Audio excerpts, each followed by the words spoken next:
Hello everyone welcome to hello G class YouTube channel maximum पिला कहूले आमर online होनी बोलिकी पचारुले किंतु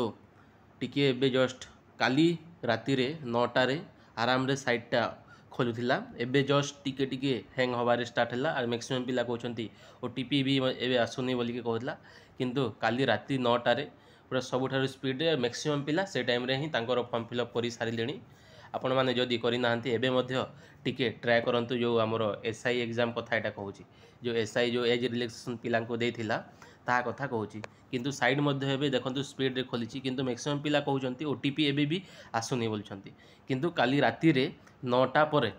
पूरा स्पीड रे सबु बेले पूरा स्पीड रे सब जाक ओटीपी आसला मैक्सिमम पिला तांकर फॉर्म मध्य फिलअप करि पारथिले तो आपण माने माने करि नाहंती तो एबे मध्य आपण माने जाइकी ट्राए करी देखंतु नहले पुणी आगको किसी अपडेट आसिला मु आपण मानकु जणे देबी बुझेला एटा होची डिटेल्स आपण जदि मो चैनलटा सब्सक्राइब करि नाहंती तो सब्सक्राइब करिके रखि थांतु बेल आइकन को मध्य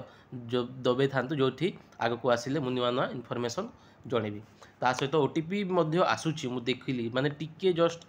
वेट करेंगे 3-4 मिनिट खंडे ऑब्वियसली ओटीपी आसीबो किंतु प्रॉब्लम है टिके पुणी वेट करवा पुणी आगको कौन मु अपडेट आसीबो सेटा मु जणेदेवी मो चैनल माध्यम थैंक यू सो मच एटा छोटिया गोटे अपडेट थिला जय जगन्नाथ।